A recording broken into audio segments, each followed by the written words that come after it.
Hey, Matchmaker's Way here. I know I haven't done a video for a while. Try to get back going on these videos. So we got customer's Ranger. He actually came in with some problems. We didn't put any new product on. Well, we did, but not locators or trolling motor. And what was going on was he was not getting everything working properly. His locators, he had some bad picture. His heading sensor for his trolling motor wasn't working. A couple other things. So we jumped in this and I'll show you what we found, what we did to fix it. Might help some of you guys out when you have problems. All right, so like I said, this customer's having a couple problems. I want to get them sorted out. One issue he was having was a Mega 360 transducer. Kept spinning on him when he took it out of the water one day.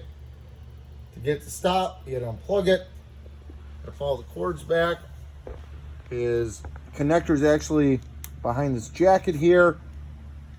You do not want those 360 transducers spinning out of the water. They have a water sensor on them. That's these two little guys right here.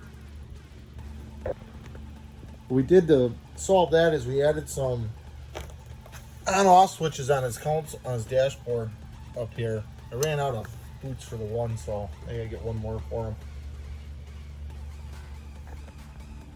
All right. If you've watched my videos before, I always recommend wiring the locators to a fuse panel separate from the boats.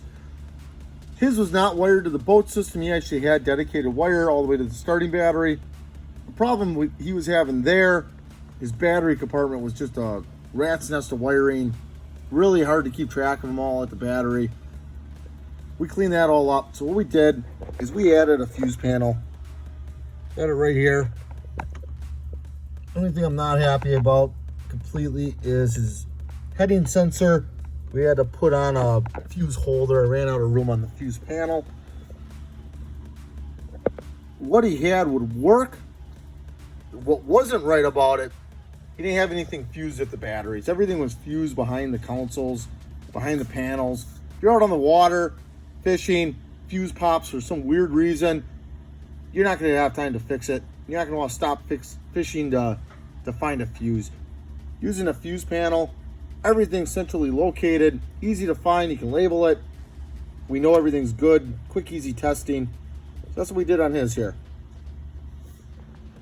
Show you guys a battery compartment in the back. Being a Ranger, all the batteries are back here. It's good and bad all at the same time. It adds a lot of weight to the back of the boat.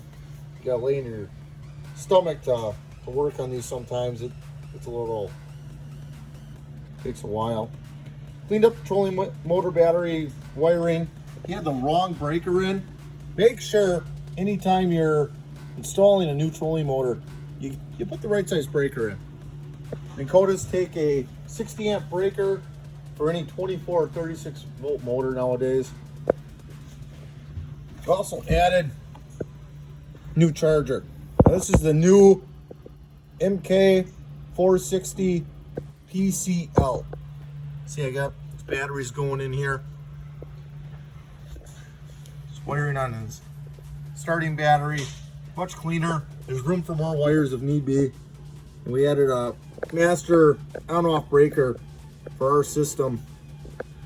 Being a Ranger, he already uses his master breaker, so that worked real good for him. All right, the last major problem this customer had with his boat was his side imaging wasn't working right on the console unit. See his side imaging transducer. This is already mounted here. This is a great spot. There's no obstructions to the right or left. Single one will work great, except for he had this transducer replaced recently. Purchased it on his own. He had a Mega down imaging transducer, not the Mega side imaging. Make sure when you guys order replacement transducers, you're ordering the right one. These aren't going to work right. You're not going to get side imaging out of down imaging. The side imaging one, you can see it's real long. The down imaging one's a little shorter. We ended up having to replace that. Can't use down imaging for side imaging, obviously. Last thing that we had to fix, or I found a major problem, was on his starting battery was a positive lead that went to his bilge pump for the automatic bilge pump mode. So a float switch. That can't go to your starting battery. The ground for that pump is on your starting battery, which meant his automatic switch wasn't working. We rewired that in there. The only thing we should have on these trolling batteries, trolling motors, and the charger leads. You really shouldn't be putting other things on your trolling batteries. So we cleaned that up for him as well when we were back here. Give you guys one last view of his setup. He does have a pretty nice setup. 12s. Everybody likes big locators. Ultrex, great motor. Everybody likes how that works. It's got a good setup on this Ranger. Again, this is Matt from Anchors Away. Give us a call. Don't forget to subscribe to my channel. Use some more subscriptions. Keep viewing the videos. I'll do a little better job getting some videos out to you guys. That's all we got for you today. Have a good night.